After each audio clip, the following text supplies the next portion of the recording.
नमस्कार दोस्तों। आज का अपना हॉर्टिकल्चर का टॉपिक है प्रोपोगेशन या प्रवर्धन। ये एक ऐसा टॉपिक है, इस टॉपिक में से चाहे जेट का एग्ज़ाम हो, चाहे आईसीआर का एग्ज़ाम हो, चाहे बीएचयू का एग्ज़ाम हो या एग्रीकल्चर के और भी जैसे डब्ल्यूए हो, एग्रीकल्चर सुपरवाइजर वगैरह कोई भी कंपटीशन हो, इस टॉपिक से लगभग क्वेश्चन पूछा ही जाता है। प्रोपोगेशन या प्रवर्धन, सबसे पहले अपन ये जानने की कोशिश करेंगे कि प्रोपोगेशन या प्रवर्धन होता क्या है। प्रोपोगेशन या प्रवर्धन मल्टीप्लिकेशन ऑफ प्लांट, मतलब पौधों का गुणन करना या पौधों की संख्या में वृद्धि करना या एक पौधे से अधिक पौधे तैयार करना क्या कहलाता है? प्रोपोगेशन कहलाता है। इसके दो माध्यम हो सकते हैं, एक सेक्सुअल प्रोपोगेशन, दूसरा एसेक्सुअल प्रोपोगेशन। सेक्सुअल प्रोपोगेशन मतलब लैंगिक प्रवर्धन, एसेक्सुअल प्रोपोगेशन मतलब अलैंगिक प्रवर्धन।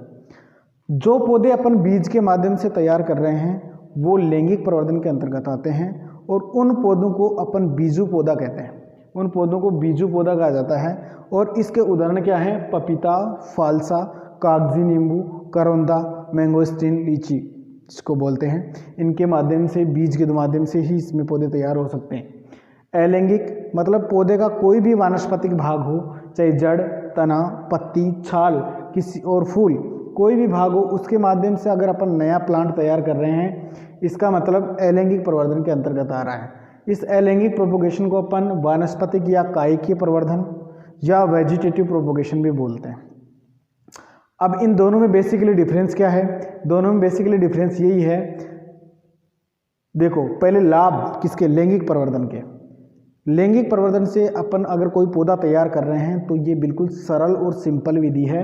इसमें कम लागत में अपने को पौधे आराम से अपन तैयार कर सकते हैं। इस विधि के अंदर क्या होता है? अधिक लागत महसूस होती है। अलैंगिक प्रवर्धन के अंदर अधिक लागत लगती है अपनी और थोड़ी तकनीकी की अधिक आवश्यकता होती है, जबकि लैंगिक के अंदर तकनीकी कम आवश्यकता रहती है। बिल्कुल सिंपल विधि है। लैंगिक प्रवर्धन के अंदर रोग प्रतिरोधक क्षमता, मतलब जो अपन पौधा तैयार कर रहे हैं लैंगिक प्रवर्धन के माध्यम से, इन पौधों की रोग प्रतिरोधक क्षमता अधिक होती है, जबकि अलैंगिक माध्यम या एसेक्सुअल प्रोपोगेशन के माध्यम से अगर प्लांट तैयार कर रहे हैं तो लैंगिक की तुलना में इनकी रोग प्रतिरोधक क्षमता कम होती है। ये पौधे लैंगिक वाले जो सेक्सुअल प्रोपोगेशन वाले हैं, इनमें बायोटिक और एबायोटिक स्ट्रेसेस मतलब वातावरणीय दशाओं के प्रति लड़ने की क्षमता अच्छी होती है। ये बिल्कुल सरल विधि है, लेकिन इसमें गुणवत्ता जो फलों की प्राप्त होती है अपने को, इन माध्यम से जो फल प्राप्त हो रहे हैं इन पौधों से, उन फलों की गुणवत्ता बहुत अच्छी होती है कंपैरिजन में इनके अलैंगिक के कंपैरिजन में। आगे देखिए इनकी हानियाँ क्या हैं। इनमें देरी से फलन आता है। सबसे बड़ा नुकसान ये है कि इनमें देरी से फलन आता है, जबकि अलैंगिक के अंदर फलन थोड़ा जल्दी आ जाता है। सभी पौधों में ये विधि संभव नहीं है। सभी पौधों में ये विधि संभव नहीं है। इसमें ट्रू टू टाइप प्लांट प्राप्त नहीं होते अपने, मतलब पौधे के समान जो जनक प्लांट है उसके समान ये जरूरी नहीं कि उसकी F1 जनरेशन आएगी, उसमें किसी भी प्रकार की कोई भी विभिन्नताएँ आ सकती हैं। उस विभिन्नता के कारण इनमें अच्छा प्लांट भी पैदा हो सकता है और थोड़ा घटिया क्वालिटी का प्लांट भी अपने को प्राप्त हो सकता है। लंबाई और आकार, अलैंगिक का लंबाई और आकार थोड़ा छोटा होता है, लेकिन जो लैंगिक होता है इसका लंबाई और आकार थोड़ा विशाल होता है। इसलिए जो प्लांट का ओवरचार्ट मैनेजमेंट अपन जिसको बोलते हैं, बगीचे का जो प्रबंध करते हैं, उसमें अपने को दिक्कत हो सकती है तो मैनेजमेंट करने में। अलैंगिक है, इसके क्या लाभ हैं? पौधे सारे जनक के समान ही प्राप्त होते हैं, मतलब जैसे अपन जिस प्लांट का वानस्पतिक भाग ला के लगाएंगे सेम उसी टाइप का अपने को प्लांट प्राप्त होगा। इसमें ट्रू टू टाइप प्लांट अपने को प्राप्त नहीं होते, मतलब सेम गुणवत्ता। इसमें नई वैरायटी बनने की संभावना नहीं होती, जबकि लैंगिक के अंदर अपन नई वैरायटियाँ रिलीज कर सकते हैं। इन पौधों में गुणवत्ता तो उनके कंपैरिजन में कम होती है लैंगिक में, लेकिन अधिक मात्रा में फल प्राप्ति होती है, मतलब प्रोडक्शन ज़्यादा होती है।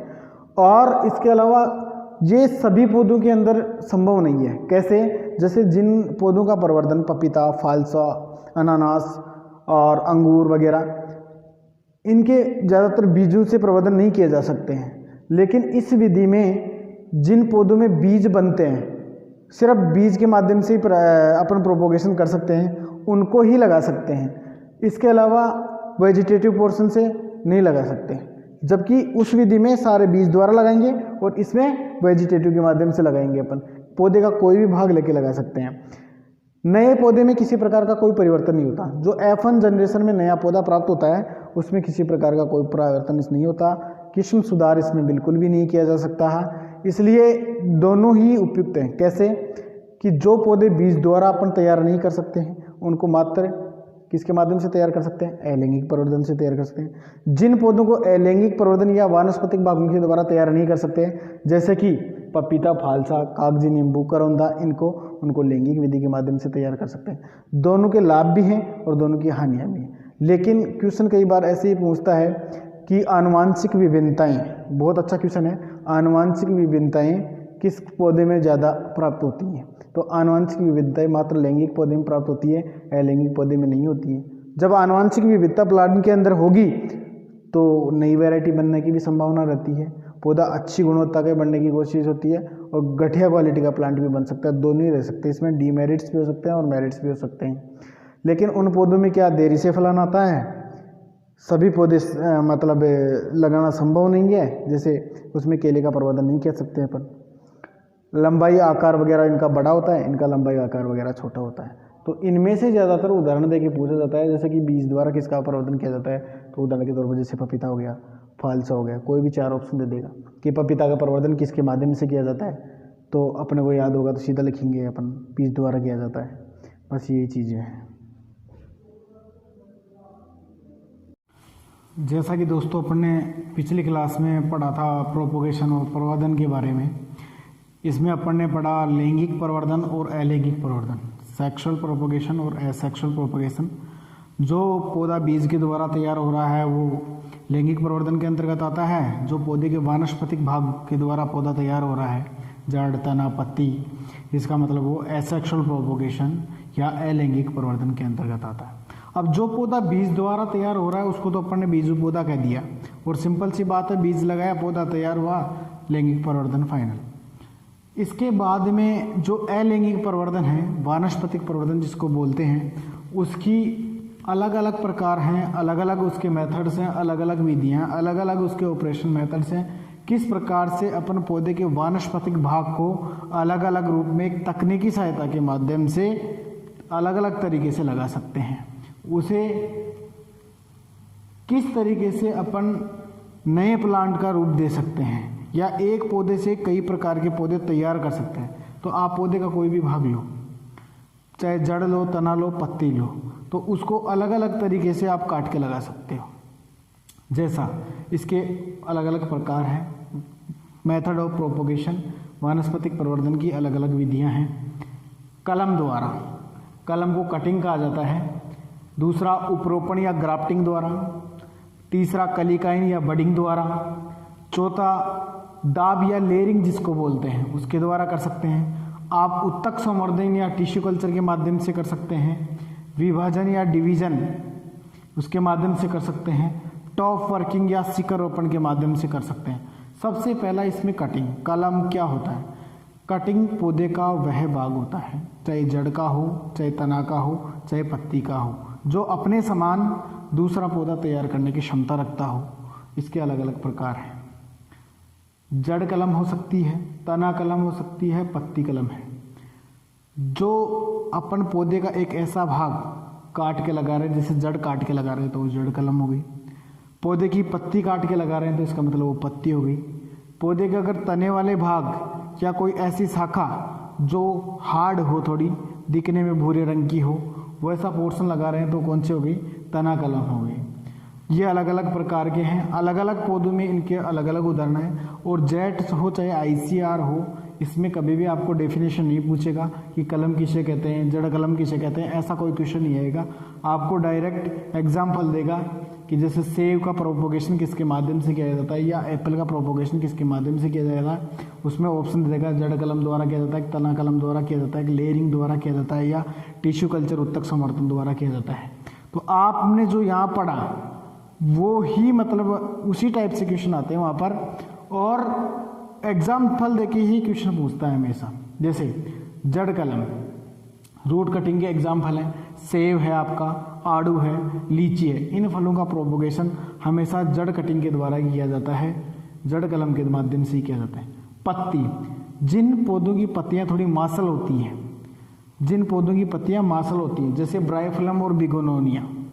ब्रायोफिलम और बिगोनोनिया की पत्तियां क्या मांसल होती हैं, जैसे अपन ने ग्वारपाठा देखा उसकी तरह उन पत्तियों को अपन काट के लगा सकते हैं। पत्तियों के ऊपर पर्रोह संधियाँ होती हैं और पर्रोह संधियों के माध्यम से ही नए प्लांट का जन्म होता है। तना कलम, जिसको स्टेम कटिंग बोलते हैं, ये अलग अलग 4 प्रकार की हो सकती है। तला कलम जैसे हार्डवुड कटिंग, जिसको अपन कठोर कास्ट कलम बोलते हैं, जो शाखाएँ थोड़ी हार्ड होती हैं, थोड़ी कठोर, टूटने पे मोड़ने पे कट की आवाज़ आती है, उसको क्या कहते हैं अपन, हार्ड कटिंग कहते हैं। थोड़ी पौधे का कोई भी भाग, कोई भी भाग का मतलब तने का कोई भी भाग या शाखा कोई का भाग जो थोड़ा कठोर हो और तोड़ने पे कट की आवाज़ आती है, वैसा पोर्शन सेलेक्ट करते हैं। ये हार्डवुड कटिंग का उदाहरण अपन, जैसे एग्जाम्पल अंगूर, ये क्वेश्चन बहुत सी बारी पूछा हुआ है, अंगूर वाला एग्जाम्पल कि तना कलम, इसके माध्यम से किसका प्रोपोगेशन किया जाता है, अंगूर का प्रोपोगेशन किया जाता है। किसका किया जाता है, अंगूर का। या ऐसा कुछ पूछ सकता है क्वेश्चन कि ग्रेप या अंगूर का प्रोपोगेशन की सबसे उपयुक्त विधि कौन सी है, तो आगे हार्डवुड कटिंग। दूसरा है सेमी हार्डवुड कटिंग, ये थोड़ी सी इससे मुलायम होती है, ये तो बिल्कुल हार्ड होती है, ये इससे थोड़ी सी मुलायम होती है, मतलब मध्यम कठोर कास्ट कलम बोलते हैं। इसके माध्यम से आप अनार, अंजीर, लेमन, नाशपाती आदि का प्रोपोगेशन कर सकते हैं। ये एग्जाम्पल देखिए पूछेगा, आपको पूछ लिया कि अनार का प्रोपोगेशन किसके माध्यम से किया जाता है या अंजीर का प्रोपोगेशन किसके माध्यम से किया जाता है। तो इस कलम की विशेषता क्या होती है, देखो हार्डवुड कटिंग की एज उम्र कम से कम 1 वर्ष होनी चाहिए, जबकि इसकी उम्र कितनी होती है, 9 से 6 माह। सेमी हार्डवुड की थोड़ी सी कम होती है एज, और वो थोड़ी सी मुलायम भी होती है। इसमें कार्बोहाइड्रेट पूर्ण बरके और भूरे रंग में दिखने लग जाता है। सॉफ्टवुड कटिंग, सॉफ्टवुड का मतलब सॉफ्ट का अर्थ होता है मुलायम या कोमल होता है। इसके माध्यम से किसका प्रोपोगेशन किया जाता है, कोलियस और चमेली का प्रोपोगेशन किया जाता है। ये एग्जाम्पल ही मैंने आपको याद करने हैं। और इसकी उम्र क्या होनी चाहिए, 6 माह की होनी चाहिए कम से कम भी, ये पेड़ पे लगे हुए इसको 6 महीने होने चाहिए। और इसकी लंबाई 5 से 10 सेंटीमीटर होनी चाहिए। कितनी होनी चाहिए, 5 से 10 सेंटीमीटर। एक आता है हर्बेसियस कटिंग, साख। ये अब देखो साख किसे कहते हैं, जो बिल्कुल जिसमें कठोरपन बिल्कुल ना हो, हर्बेसियस जिसका नेचर हो, साख अपन दिखता उसमें। इसके माध्यम से आप कार्नेशन, गुलदाउदी जिसको क्राइसेंथेमम बोलते हैं, कोलियस आदि का प्रोपोगेशन आराम से कर सकते हैं। देखो हर्बेसियस कटिंग के माध्यम से किसका प्रोपोगेशन किया जाता है, कार्नेशन, गुलदाउदी, कोलियस आदि का प्रोपोगेशन किसके माध्यम से किया जाता है, हर्बेसियस कटिंग के माध्यम से किया जाता है।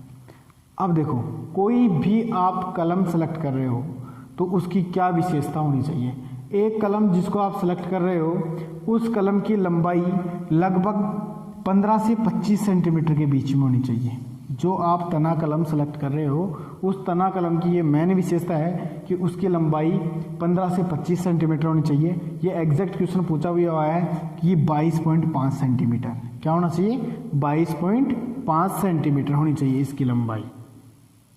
इसके अलावा जब आप इसको भूमि में लगाने जा रहे हो तो ये सोचना कि जो कलम का ऊपर वाला हिस्सा है ये हमेशा अपन तिरछा काट के लगाते हैं, ऐसे इस टाइप से तिरछा काट के लगाते हैं, इस टाइप से तिरछा काट के लगाते हैं। और जो नीचे वाला हिस्सा आप लगा रहे हो वो हमेशा गोल आकृति में काट के लगाते हैं। क्योंकि तिरछा इसलिए लगा रहे हैं, आप जब कलम लगाने के बाद, कटिंग लगाने के बाद इसको पानी वगैरह देते हैं तो इस हिस्से को अगर गोल काट के लगाएंगे तो इसके ऊपर पानी ठहरने की संभावना रहती है, इससे कटिंग गलने की संभावना रहती है, कई प्रकार की फंगल डिजीज इसको अफेक्ट कर सकती है। कलम लगाते समय कलम लगाने का तरीका 45 डिग्री एंगल में होना चाहिए। कितना होना चाहिए, 45 डिग्री एंगल होना चाहिए। जैसे ये ग्राउंड सतह है आपकी, इसमें आप जो कलम लगा रहे हो वो ऊपर से तिरछा कटान करके लगाएंगे। ऊपर का 1/3 हिस्सा बाहर रखेंगे और 2/3 हिस्सा इसका ज़मीन में दबाएंगे। 2/3 हिस्सा ज़मीन में दबाएंगे और 1/3 हिस्सा बाहर रखेंगे। मतलब 1/3 पोर्शन बाहर रखते हैं और 2/3 पोर्शन क्या करते हैं, अंदर रखते हैं इसका। इसके अलावा 45 डिग्री पे लगाते हैं इसको, ये ध्यान रखना। कटिंग हमेशा बजरी या मोटी रेत इनके अंदर लगाते हैं।